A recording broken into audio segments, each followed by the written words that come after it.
Hi, my name is Jules Adrian J. B. De La Peña. You know me as AJ. I am from Group 4 and today I'll be teaching you the basic cheerleading motions.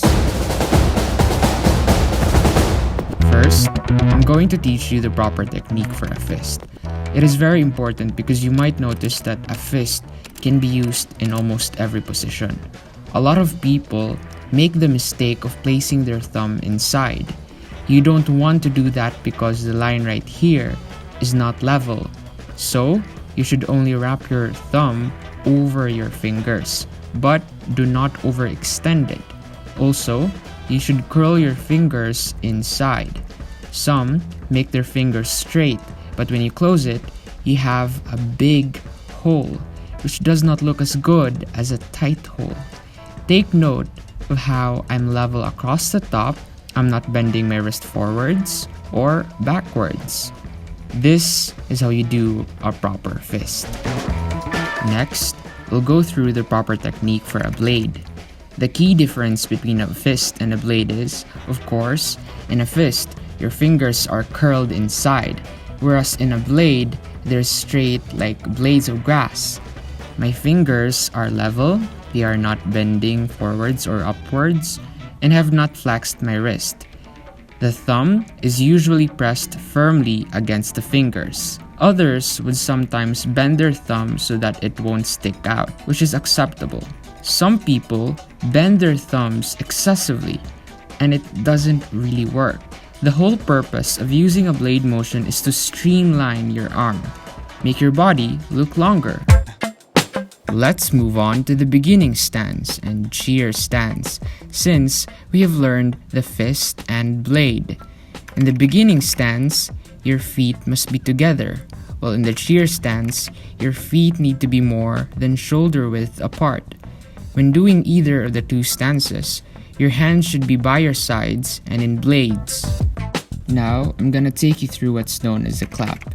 To do this, place your hands securely together in blades, which should be at chin level.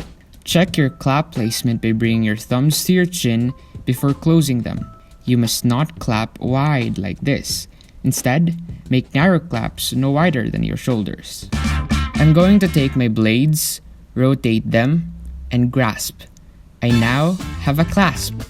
Again, to check if they're in the correct position, put your thumbs to your chin before closing them. Observe how my fingers are together and not interlocked. Also, take note of how my elbows are in. I don't have chicken wings. The main reason to add a clasp rather than a clap in a choreography is to create that noise. If you can't hear it, it looks awkward. So, this is the clasp. We already know that a clasp is in this position. It becomes into an overhead clasp once I raise my arms. And speaking of arms, they should not bend. They should be straight, stiff, and almost squeezing your head. If you turn to the side, you should not be able to see your ears. This indicates that you are in the correct position and not too far back or forward. If I've got an overhead clasp and extend my arms straight down, then I've got a low clasp. When I turn to the side again, you can see that my hands are not up against my body, but right in front. This is a low clasp. You gotta get into the groove. The next motion I will demonstrate is the cheerleading motion of all cheerleading motions. You'll definitely see this in jump approaches, cheer after cheer, and so many chants. It's the high V. So what I'm going to do is bring my arms up above my head. My hands are in fists. I can bend my elbows and lay my hand on my forehead, then extend them again to ensure that my arms are properly placed.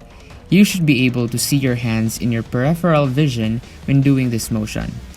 This part of my hands should be facing forward. You can make a right high V. You can break it and bring it back. You can also make a left high V, break it, and bring it back if you like. And this all comes from the high V. From this position, I can extend my arms downwards to create a low V.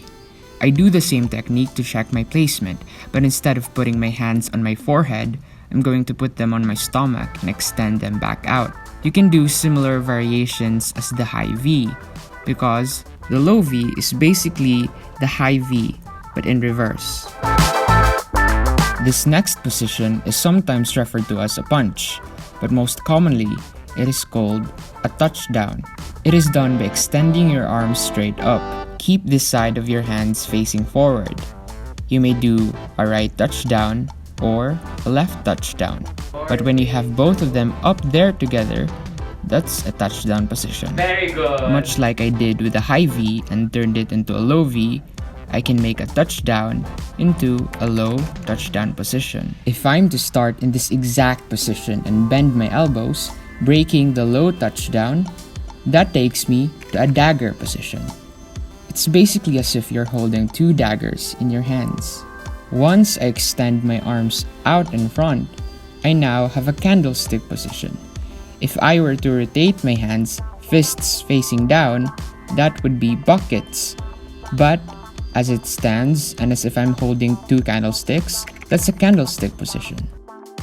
This is a T position. Bending your elbows will give you a broken T, and when you do a broken T, you need to allow a little bit of space between your fists. From a T, bend your right arm and spread your legs to achieve the bow and arrow position. It's called a bow and arrow because it looks similar to when an archer uses his bow and arrow. The only difference is my wrists are rotated downwards. So if this is a right bow and arrow, I can switch it, making a left bow and arrow. The last two motions we're showing in this video are the lunges.